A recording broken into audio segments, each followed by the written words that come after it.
साथ लेकर द्वारिका आए थे। महाभारत का युद्ध होने के बाद उन्होंने यहाँ 36 सालों तक राज किया और फिर अपने प्राण त्याग दिए। श्री कृष्ण के विदा होते ही द्वारिका समुद्र में समा गई और यदुवंशी ब्राह्मण कुल समाप्त हो गया। कथा है कि इसके डूबने के पीछे 2 कारण हैं। पहला कारण, महाभारत के युद्ध के बाद कौरवों की माता गांधारी ने महाभारत युद्ध के लिए श्री कृष्ण को दोषी ठहराते हुए ये श्राप दे दिया कि जिस तरह कौरवों के वंश का नाश हुआ उसी तरह यदुवंश भी समाप्त हो जाएगा।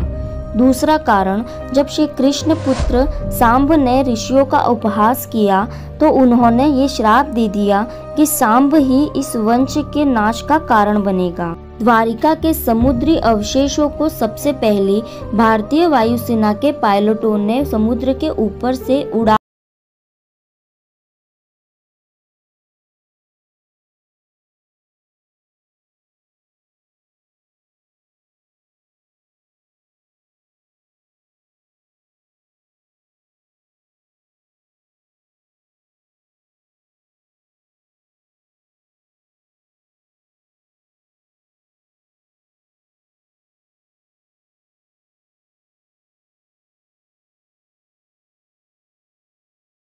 का सबूत है कि विकसित सभ्यता का जन्म सबसे पहले भारत में ही हुआ था। 1980 तक लोगों को ये पता ही नहीं था कि जिस द्वारिका नगरी में वह भगवान श्री कृष्ण की पूजा कर रहे हैं वो असली द्वारिका नगरी है ही नहीं। वर्तमान द्वारिका नगरी आदि शंकराचार्य द्वारा स्थापित है। द्वारिकाधीश मंदिर का वर्तमान स्वरूप 16वीं सदी में निर्मित हुआ था। यहाँ पहले कई मंदिर थे लेकिन मुगलों के द्वारा तोड़ दिए गए थे। सन 1979 में डॉक्टर SR राव और इनकी टीम ने इसकी खोज को आगे बढ़ाया। इस खोज में समुद्र के हजारों फीट नीचे द्वारिका के महत्वपूर्ण अवशेष मिले, जिसमें 560 मीटर लंबी द्वारिका की दीवार मिली जिसकी बनावट महाभारत के द्वारका विवरण से मिलती है।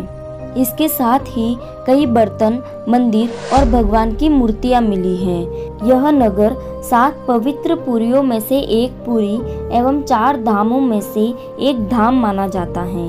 यहाँ 2 द्वारिका हैं, जिसमें से एक गोमती नदी के किनारे बसा हुआ है और दूसरी बेट द्वारिका जहाँ समुद्र के मार्ग से होकर जाना पड़ता है।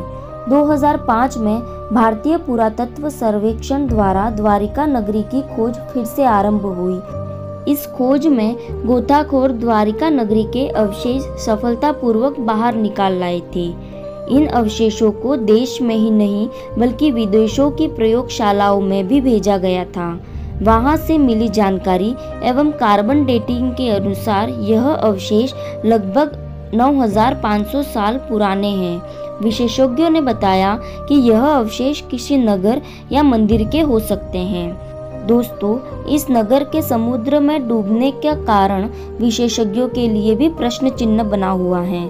कुछ विशेषज्ञ बताते हैं कि जब हिम युग के बाद बर्फ पिघली तो जल स्तर 400 फीट तक बढ़ गया, जिसके कारण पुराने किनारे डूब गए और इस भयानक आपदा ने नए किनारों को जन्म दिया, जो कि आज नक्शों में देखा जा सकता है। लेकिन हिम युग के खत्म होने का समय 10,000 साल पूर्व का माना जाता है। तो क्या यह नगर 10,000 साल पुराना हो सकता है? कई विशेषज्ञों का यह मत है कि इस नगर को एलियंस ने नष्ट कर दिया होगा। दोस्तों, समुद्र में मिली आकृतियां एवं नमूने हमारे पौराणिक कथाओं के वो सबूत हैं जिन्हें झुठलाया नहीं जा सकता। समुद्र में मिली द्वारिका महाभारत युद्ध के होने का जीता जागता सबूत है।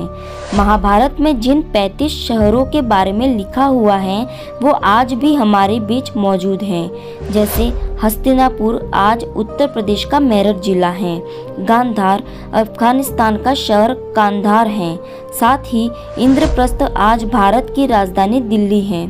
दोस्तों, ये सभी साक्ष्य जब भविष्य में भारत के समृद्ध एवं प्राचीन इतिहास को बताने के रूप में पेश किए जाएंगे तो ये हमारे सनातन धर्म के लिए बड़ी गर्व की बात होगी। आपका क्या कहना है इस विषय पर? कमेंट बॉक्स में अपनी राय ज़रूर दें और अगर वीडियो अच्छा लगा हो तो इस चैनल को सब्सक्राइब करें और बेल आइकन को दबाना ना भूलें ताकि हमारी वीडियो की सूचना सबसे पहले आपको मिले। तब तक के लिए अपना और अपनों का ख्याल रखें। धन्यवाद।